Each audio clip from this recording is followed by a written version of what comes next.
ES Audio. Hello, I'm Mark Blunden and this is the Evening Standard's Tech and Science Daily. Coming up, Zuckerberg's AI chatbot friends and VR wall art. But first, Frank Rubio, the U.S. record holder for the longest single spaceflight in history, back on Earth. American astronaut Frank Rubio and 2 Russian cosmonauts are back on terra firma after spending over a year in space. Undocking confirmed, physical separation confirmed at 2:54 a.m. Frank Rubio, Sergei Prokopyev, and Dmitry Petelin have departed the complex that has been their home for over a year. Their Soyuz MS-23 capsule took 3.5 hours to travel down to Earth, making the final part of the descent by parachute to Kazakhstan. The trio are 6 months late home because their original spacecraft sprang a leak and a replacement had to be sent up to get them back. This resulted in them having an unexpectedly extended mission, totaling a massive 371 days in orbit and nearly 160 million miles travelled.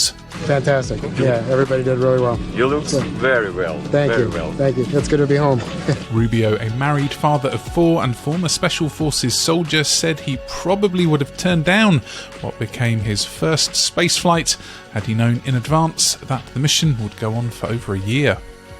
Next, Facebook boss Mark Zuckerberg has unveiled his latest vision for the future of the company's VR hardware and unveiled plans for virtual AI chatbot friends and digital assistants at its Meta Connect event. Of course, you'll be able to chat with them in WhatsApp and Messenger and Instagram Direct, but beyond that, they're going to have profiles in Instagram and Facebook, and you'll be able to interact with them, and eventually they're going to be embodied as avatars and live and be able to interact with them in the metaverse too. And there's more. And we're also working on bringing all of this to the metaverse too. These AIs will be able to be embodied as avatars. You'll be able to make them as NPCs in the different games and experiences that you build and all of the different Horizon worlds. And I think that that's going to be really neat. There was also the latest iteration of Meta's not at all creepy camera-equipped Ray-Ban smart glasses and its Quest 3 mixed reality goggles, plus what you can see within its dystopian virtual confines,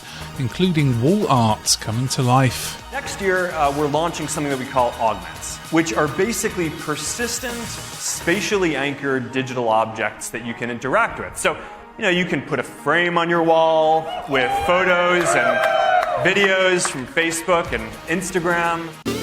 Now, British scientists are planning to build the world's most powerful laser, which they claim would be able to produce a beam many millions of billions of times more powerful than the sun's rays.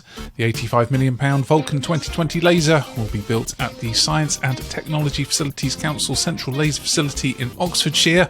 It's claimed a single laser pulse from the new machine, lasting a mere trillionth of a second, could deliver more power than the entire national grid. Construction will take 6 years to complete, and scientists hope it may provide a better understanding of astrophysical phenomena like supernovae and solar flares. Now, NASA scientists have been forced to stop work on the asteroid samples that were brought back to Earth this week after a mysterious black dust was spotted inside the canister. Samples were collected from giant space rock Bennu's surface in 2020 as part of NASA's OSIRIS-REx mission. About 250 grams of dust and rocks were found inside the canister. Then alien particles were also discovered on the craft's avionics deck. NASA says it's analysing the mystery compound, which is thought to have accumulated during the collection process. OSIRIS-REx scooped up the samples from Bennu's surface during the Daredevil mission while travelling at hundreds of miles per second. Let's go to the ads. Stay there for more news from the world of tech and science. Plus, rare Dumbo octopus spotted a mile down in the deep. Why not hit follow in the meantime and give us a rating?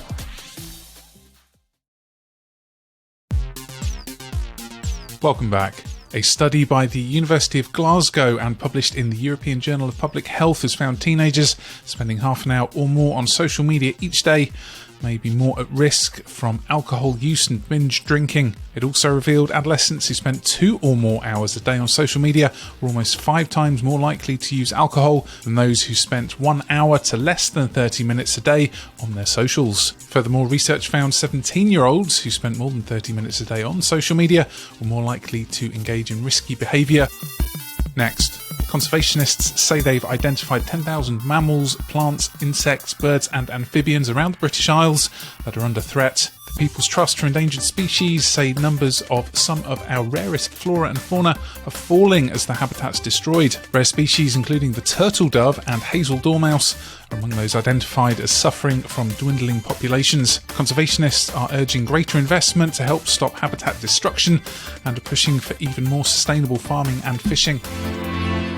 And finally, marine biologists have spotted a rare white Dumbo octopus a mile below the surface of the Pacific Ocean off Hawaii. It was seen by the crew of a Hercules remote-operated vehicle, and the creature so named due to its floppy ears, as per the 1941 Disney cartoon, of course.